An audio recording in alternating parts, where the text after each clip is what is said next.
We will be going back in time and watching the tectonic movements of the last 200 million years. We will not be applying subduction, rotation of continental plates, reducing, enlarging, sinking, or rising of plates, and only such turning, rotation as is justified by magnetic striping, like the rotation of Spain, Great Britain, and Central America. This Earth globe will reduce in size to accommodate the reductions of all the oceanic plates as clearly indicated by the rainbow map of the United States Geological Survey. This being the case, it would be impossible for these upper continental plates to fit together perfectly, and yet they fit together perfectly. We invite close scrutiny. Yes, there has been some erosion, landslides, and such, but the overall result is insignificant.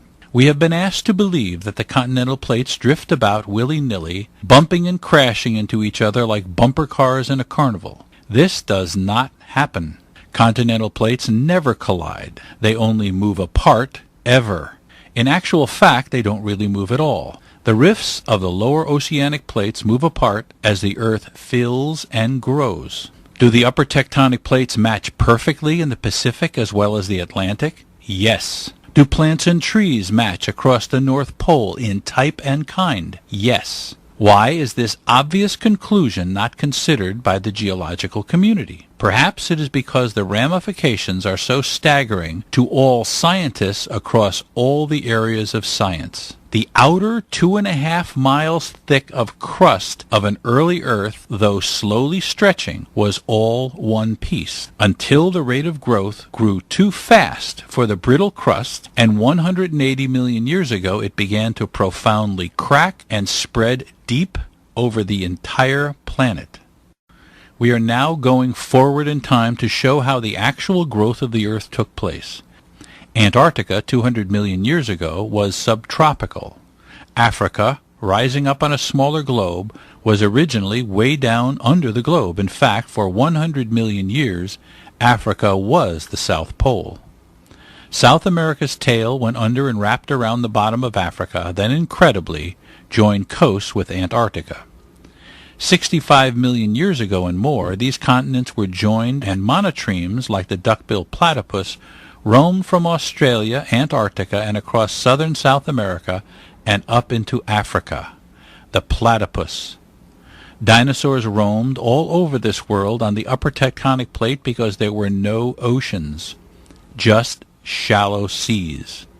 Here today, Antarctica is frozen over, and Australia and surrounding islands are the remaining home of monotremes and marsupials. Do you see how broadly the Pacific Ocean is opening as compared to the Atlantic? This is exactly why the knee-jerk Pangea theory exists. The Pacific spread is too difficult to visualize because it's so big. The Atlantic spread is so obvious that a child can recognize it. But they are the same. On this small planet were the shallow seas that covered 2/3 of the continental plates and have since completely drained off into the newly rifted open deep oceans. These shallow seas on the continental plates hold every scrap of evidence ever discovered of ancient sea life of the Earth. Those shallow seas are completely gone now, completely drained off into the new rifted open deep oceans, lowering the actual sea level by 1/2 mile. Is this possible? The oceans have absolutely nothing to do with tectonic spreading, except that they cool the thickening mantle. Tectonic spreading, even according to the most conservative scientists, has created 2/3 of the Earth's surface in the last 200 million years. And therefore, the same must be true on all planets. Now I'm going to run the Atlantic and Pacific without rotating the planet. Honestly, there's no tricks here. I did nothing while the other side was turned away. Please examine this carefully. The outer, upper tectonic plates, the land fits together like a pulled-apart puzzle. No exceptions. There is simply no doubt of any sort that these land masses fit perfectly on a smaller planet, All our natural history tells us this. No ancient oceans existed. Now drained shallow seas hold the only undersea history that exists on Earth. Antarctica was subtropical. There were no frozen poles before 60 million years ago. If Earth was always the size it is today, we've got a problem, because 2/3 of the upper tectonic plate is missing. If subduction existed, and it doesn't, it simply cannot and does not explain anything at all. The evidence is overwhelming. It simply needed collecting and demonstrating.